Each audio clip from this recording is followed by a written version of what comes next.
नमस्कार दोस्तों, स्वागत आपका एक बार फिर से आज की टॉप हेडलाइंस देखने के लिए। खबरों का सिलसिला आगे बढ़े इससे पहले बताना चाहेंगे, अगर आपने हमारे YouTube चैनल को सब्सक्राइब नहीं किया है तो इसे सब्सक्राइब कर लीजिए ताकि आपको मिले हर लेटेस्ट अपडेट्स सबसे पहले। तो चलिए दोस्तों, बिना वक्त गवाए शुरू करते हैं आज की टॉप हेडलाइंस। सबसे पहली खबर के अंदर है प्रधानमंत्री नरेंद्र मोदी की सेशल्स यात्रा और 9 समझौते। प्रधानमंत्री नरेंद्र मोदी ने 3 दिवसीय सेशल्स यात्रा पूरी की। इस दौरान भारत और सेशल्स के बीच रक्षा, समुद्री सुरक्षा, ब्लू इकोनॉमी, डिजिटल भुगतान, स्वास्थ्य और शिक्षा सहित 9 महत्वपूर्ण मुद्दों पर हस्ताक्षर हुए। भारत ने लगभग 1250 करोड़ की क्रेडिट लाइन की भी घोषणा की। हिंद महासागर क्षेत्र में चीन के बढ़ते प्रभाव के बीच इस यात्रा को भारत की रणनीतिक नीति का महत्वपूर्ण हिस्सा माना जा रहा है। दोनों देशों ने समुद्री सुरक्षा और आतंकवाद के खिलाफ सहयोग बढ़ाने पर भी सहमति जताई है। यह यात्रा भारत की सागर यानी security and growth of all in the region नीति को और मजबूत करता है। इसके साथ में अगली खबर के अंदर है मन की बात में प्रधानमंत्री का संबोधन। प्रधानमंत्री ने अपने मासिक रेडियो कार्यक्रम मन की बात में देशवासियों को संबोधित किया। उन्होंने आत्मनिर्भर भारत, स्टार्टअप, स्थानीय उत्पादों और पर्यावरण संरक्षण पर जोर दिया। युवाओं ने नवाचार और विचार के क्षेत्र में आगे बढ़ने की अपील की। उन्होंने विभिन्न राज्यों के प्रेरणादायक लोगों और सफल पहलों का भी उल्लेख किया। कार्यक्रम में योग, स्वच्छता और जल संरक्षण जैसे विषयों को भी प्रमुखता दी गई। यह कार्यक्रम हर महीने देश भर में प्रसारित होता है और लाखों लोग इसे सुनते हैं। इसके साथ में दिल्ली वाराणसी बुलेट ट्रेन परियोजना, केंद्र सरकार ने Delhi Varanasi high speed rail परियोजना पर कार्य तेज करने की जानकारी दी है। यह परियोजना पूरी होने पर दोनों देशों के बीच यात्रा का समय लगभग 1 घंटा 40 मिनट रह जाएगा। इसके लिए भूमि अधिग्रहण और प्रारंभिक सर्वेक्षण कई क्षेत्रों में आगे बढ़ रहे हैं। जापानी टेक्नोलॉजी और सहयोग का उपयोग होने की संभावना है। परियोजना से उत्तर भारत में तेज और आधुनिक रेल नेटवर्क विकसित होगा। इससे पर्यावरण, पर्यटन, व्यापार और रोजगार को भी बढ़ावा मिलने की उम्मीद है। अगली खबर, सीबीएसई में 3 भाषा लिपि में राहत। सीबीएसई ने वर्तमान कक्षा 9 के छात्रों को नई 3 भाषा नीति के संबंध में एक बार फिर छूट देने का निर्णय लिया है। इसमें उन छात्रों को राहत मिलेगी जो पुराने पाठ्यक्रम के अनुसार पढ़ाई कर रहे थे। बोर्ड ने स्पष्ट किया कि यह केवल संक्रमण काल के लिए विशेष व्यवस्था है। स्कूलों को भी नए नियम लागू करने के लिए समय दिया गया है। शिक्षा विशेषज्ञों का मानना है कि इससे छात्रों को अचानक अतिरिक्त बोझ नहीं पड़ेगा। नई शिक्षा नीति के चरणबद्ध तरीके से लागू किया जाने की बात कही है। इसके साथ में अगली खबर है, कैलाश मानसरोवर यात्रा पर गए भारतीय नेपाल में फंसे। निजी टूर ऑपरेटरों के माध्यम से कैलाश मानसरोवर यात्रा पर गए कुछ भारतीय नागरिक नेपाल में फंस गए हैं। खराब मौसम और प्रशासनिक कारणों से उनकी यात्रा प्रभावित हुई है। भारत के विदेश मंत्रालय ने भी स्थिति पर नजर रखते हुए एडवाइजरी जारी की और नेपाल अधिकारियों के साथ संपर्क बनाया। यात्रियों से धैर्य और केवल आधिकारिक निर्देशों का पालन करने को कहा गया है। संबंधित टूर ऑपरेटरों से भी जवाब मांगा है। सरकार ने सभी यात्रियों की सुरक्षित वापसी के लिए भी बात कही है और देशवासियों को आश्वासन दिया। इसके साथ में अगली खबर आ रही है, महाराष्ट्र टीईटी पेपर लीक मामले की जांच तेज। महाराष्ट्र शिक्षक पात्रता परीक्षा टीईटी के कथित पेपर लीक मामले में जांच एजेंसियों ने कार्यवाही तेज कर दी है। अब तक कई संदिग्धों को गिरफ्तार कर किया जा चुका है। इसके इलेक्ट्रॉनिक उपकरणों की फोरेंसिक जांच भी की जा रही है। जांच का उद्देश्य ये पता लगाना है कि पक्षपात्र परीक्षा के पहले कैसे बाहर आया।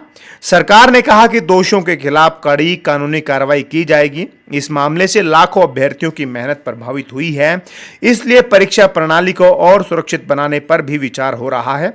यदि बड़े पैमाने पर गड़बड़ी साबित होती है तो परीक्षा से जुड़े अन्य निर्णय भी लिए जा सकते हैं। इसके साथ में अगली खबर आ रही है, अयोध्या राम मंदिर दान मामले पर विवाद। राम मंदिर ट्रस्ट से जुड़े दान और वित्तीय प्रबंधन को लेकर कुछ आरोप सामने आए हैं, जिन पर राजनीतिक और कानूनी बहस जारी है। संबंधित पक्षों का कहना है कि सभी लेन देन नियमों के अनुसार हुए हैं, जबकि आलोचक अधिक पारदर्शिता की मांग कर रहे हैं। मामले से जुड़ी शिकायतों और दस्तावेजों की जांच की जा रही है। अभी तक किसी अदालत ने किसी भी पक्ष को दोषी नहीं ठहराया है, इसलिए अंतिम निष्कर्ष जांच पूरी होने के बाद ही सामने आएगा। ये मुद्दा धार्मिक, सामाजिक और राजनीतिक स्तर पर चर्चा का विषय बना हुआ है। इसके साथ में अगली खबर आ रही है ऑपरेशन सिंदूर पर संसद में बहस। ऑपरेशन सिंदूर को लेकर संसद में सरकार और विपक्ष के बीच तीखी बहस देखने को मिली। सरकार ने इसे राष्ट्रीय सुरक्षा से जुड़ा महत्वपूर्ण अभियान बताया, जबकि विपक्ष ने अभियान से जुड़े कुछ पहलुओं पर अधिक जानकारी और जवाबदेही की मांग की है। रक्षा और विदेश नीति के मुद्दों पर भी चर्चा हुई। सरकार ने कहा कि राष्ट्रीय सुरक्षा से जुड़े संवेदनशील विवरण सार्वजनिक नहीं किए जा सकते और राजनीतिक दलों के बीच इस मुद्दे पर मतभेद बन गए हैं। आने वाले दिनों में इस विषय पर चर्चा होने की संभावना है। इसके साथ में अगली खबर, कराची हमले पर भारत की प्रतिक्रिया। पाकिस्तान के कराची में हुए हमले के बाद भारत पर लगाए गए आरोपों को सरकार ने सिरे से खारिज कर दिया है। विदेश मंत्रालय ने कहा कि भारत का इस घटना से कोई संबंध नहीं है और पाकिस्तान को बिना सबूत आरोप लगाने से बचना चाहिए। दोनों देशों के बीच पहले से ही तनावपूर्ण संबंध हैं, इसलिए इस तरह के आरोपों ने कूटनीतिक माहौल को और संवेदनशील बना दिया है। अंतर्राष्ट्रीय स्तर पर भी इस घटनाक्रम पर नजर रखी जा रही है। भारत ने कहा कि आतंकवाद के मुद्दे पर तथ्यों के आधार पर बात होनी चाहिए, ना कि राजनीतिक आरोपों के आधार पर। इसके साथ में अगली खबर आ रही है, उत्तर भारत में मानसून की रफ्तार धीमी। उत्तर भारत के कई राज्यों में मानसून की रफ्तार फिलहाल अपेक्षा की से धीमी बनी हुई है। इंडिया मेट्रोलॉजिकल डिपार्टमेंट के अनुसार दिल्ली, हरियाणा, पंजाब और पश्चिम उत्तर प्रदेश के कई हिस्सों में अच्छी बारिश का इंतजार है। हालांकि पूर्वी और मध्य भारत में कई क्षेत्रों में सामान्य से अधिक वर्षा दर्ज की गई है।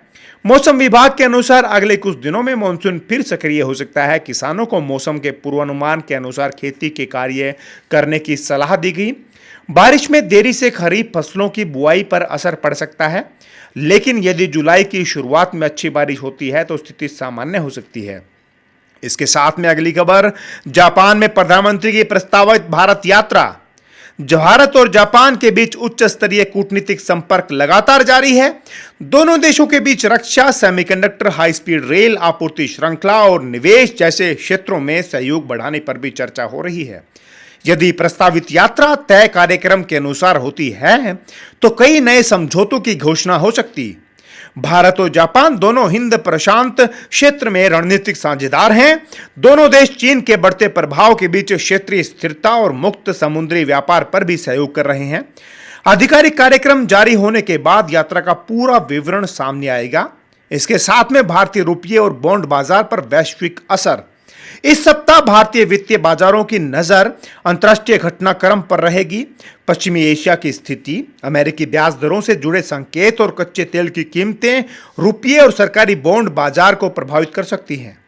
यदि तेल महंगा होता है तो भारत का आयात बिल बढ़ सकता है, जिसका असर रुपये पर पड़ सकता है। निवेशक इस सप्ताह आने वाले प्रमुख आर्थिक आंकड़ों पर भी नजर रखेंगे।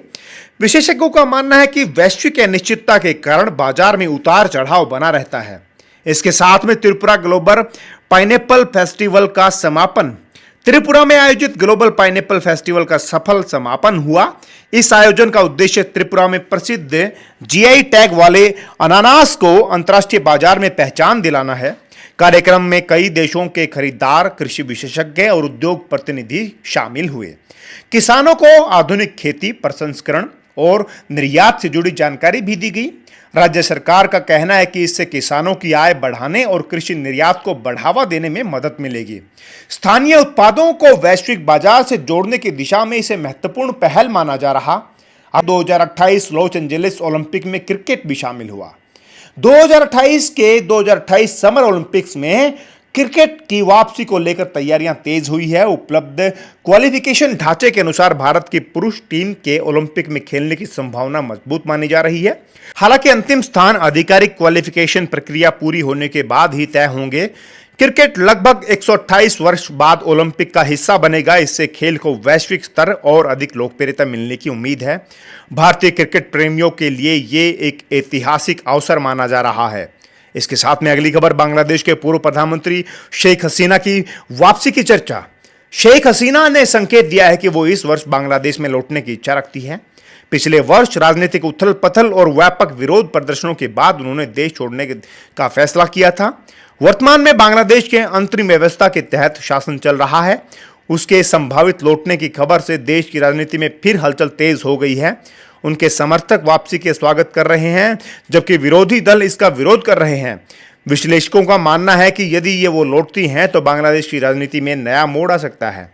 इसके साथ में अगली खबर आ रही है, अमेरिका ईरान तनाव कम करने की कोशिश। यूनाइटेड स्टेट्स और ईरान के बीच हालिया सैन्य तनाव के बाद दोनों पक्षों में कूटनीतिक संपर्क बनाए रखने के संकेत दिए हैं। विभिन्न देशों की मध्यस्थता से तनाव कम करने के प्रयास जारी हैं। हालांकि दोनों देशों के बीच कई मुद्दों पर मतभेद अभी भी बने हुए हैं। वैश्विक बाजार इस घटनाक्रम पर नजर रखे हुए हैं क्योंकि इसका सीधा असर कच्चे तेल की कीमतों और अंतर्राष्ट्रीय व्यापार पर पड़ सकता है। फिलहाल स्थिति पहले की तुलना में कुछ शांत मानी जा रही है, लेकिन पूरी तरह सामान्य नहीं हुई है। इसके साथ में अगली खबर आ रही है, रूस ईंधन आपूर्ति को लेकर चिंता। रशिया में कुछ क्षेत्रों में ईंधन आपूर्ति और वितरण से जुड़ी चुनौतियों पर चर्चा हो रही है। सरकार ने संबंधित एजेंसियों को आपूर्ति व्यवस्था बेहतर बनाए रखने का निर्देश दिए हैं। यूक्रेन युद्ध और पश्चिमी प्रतिबंधों के कारण रूस की ऊर्जा व्यवस्था पर लगातार दबाव बना हुआ है। हालांकि रूस अभी भी दुनिया के सबसे बड़े तेल और गैस उत्पादों में से एक है। सरकार का कहना है कि घरेलू जरूरतों को पूरा करने के लिए पर्याप्त व्यवस्था की जा रही है। विशेषज्ञों के अनुसार ऊर्जा बाजार की स्थिति पर भी आने वाले महीनों में नजर रखनी होगी। इसके साथ में अगली खबर आ रही है, जापान में 6.1 तीव्रता का भूकंप। जापान में आज 6.1 तीव्रता का भूकंप दर्ज किया गया। झटके कई क्षेत्रों में महसूस किए गए, जिससे लोग एहतियात के लिए तौर पर इमारतों से बाहर निकल गए। और प्रारंभिक रिपोर्ट के अनुसार बड़े पैमाने पर जान माल के नुकसान की सूचना नहीं मिली है। अधिकारियों ने कुछ समय पर स्थिति की निगरानी रखी, लेकिन सुनामी की चेतावनी जारी नहीं की गई। जापान दुनिया के सबसे अधिक भूकंप प्रभावित देशों में से एक है क्योंकि ये कई टेक्टोनिक प्लेटों के संगम पर स्थित है। वहां की इमारतें सख्त भूकंप रोधी मानकों के अनुसार बनाई जाती हैं, जिससे नुकसान का अक्सर कम असर होता है या नुकसान होता ही नहीं है। अगली खबर है, चीन जापान व्यापार तनाव। चाइना और जापान के बीच व्यापारिक तनाव फिर चर्चा में है। चीन ने कुछ जापानी संस्थाओं और निर्यात से जुड़े क्षेत्रों में एक नए प्रतिबंध लगाए हैं। जापान ने कई मुद्दों पर चिंता जताई है और बातचीत के जरिए समाधान की बात कही है। दोनों देश एशिया की प्रमुख अर्थव्यवस्था हैं, इसलिए इनके बीच व्यापारिक तनाव का असर वैश्विक सप्लाई चेन पर भी पड़ सकता है। विशेषज्ञों का मानना है कि यदि ये विवाद बढ़ता है तो इलेक्ट्रॉनिक्स, ऑटोमोबाइल और सेमीकंडक्टर उद्योग प्रभावित हो सकते हैं। अगली खबर आ रही है, यूरोप में भीषण हीट वेव। यूरोप के कई देशों में इस समय भीषण गर्मी का कहर जारी है। स्पेन, फ्रांस, इटली और पुर्तगाल में कई इलाकों में तापमान 40 डिग्री के ऊपर चला गया। स्वास्थ्य विभागों ने बुजुर्गों, बच्चों को स्वस्थ रहने की और घरों से बाहर ना निकलने की अपील की है। इसके साथ में अगर अगली खबर आ रही है, MS-370 की खोज फिर बढ़ाई गई। मलेशिया एयरलाइंस फ्लाइट 370 वर्ष 2014 में रहस्यमय ढंग से लापता हो गया था। कई वर्षों की खोज के बावजूद विमान का मुख्य मलबा अब तक नहीं मिला है। मलेशिया सरकार ने खोज अभियान को आगे बढ़ाने के लिए नई योजना पर काम शुरू किया है। आधुनिक समुद्री टेक्नोलॉजी और उन्नत सोनार उपकरणों का उपयोग किया जाएगा। यदि विमान का मुख्य हिस्सा मिल जाता है तो दुर्घटना के वास्तविक कारणों को समझने में मदद मिल सकती है। यह विमान इतिहास के सबसे बड़ी अनसुलझी पहेलियों में से एक माना जा रहा है। इसके साथ में अगली खबर, पाकिस्तान अफगानिस्तान सीमा पर तनाव। पाकिस्तान और अफगानिस्तान के बीच सीमा क्षेत्रों में तनाव बना हुआ है। दोनों देशों ने एक दूसरे की सीमा पर हमले और उग्रवादियों को शरण देने के आरोप लगाए हैं। सीमा पर सुरक्षा बलों की तैनाती बढ़ा दी गई है। दोनों देशों के रिश्ते पिछले कई वर्षों में सुरक्षा मुद्दों के कारण तनावपूर्ण रहे हैं। अंतर्राष्ट्रीय समुदाय ने दोनों पक्षों के संयम बरतने की बात और बातचीत के माध्यम से समाधान निकालने की अपील की है। यदि तनाव बढ़ता है तो इसका असर पूरे क्षेत्र की सुरक्षा और व्यापार पर पड़ेगा। इसके साथ में कराची में सैन्य प्रतिष्ठान पर हमला। कराची में एक सैन्य प्रतिष्ठान के पास सुरक्षा बलों और हमलावरों के बीच मुठभेड़ हुई। पाकिस्तान के अधिकारियों के अनुसार सुरक्षा बलों ने हमले को विफल कर दिया और कई हमलावर मारे गए। घटना के बाद पूरे इलाके में सुरक्षा बढ़ा दी गई है। अभी तक किसी भी संगठन की जिम्मेदारी लेने की आधिकारिक पुष्टि नहीं हुई है। इस घटना ने पाकिस्तान के अंतरिम सुरक्षा को लेकर फिर सवाल खड़े किए हैं। जांच एजेंसियां हमले की योजना और पीछे के नेटवर्क की जांच कर रही है।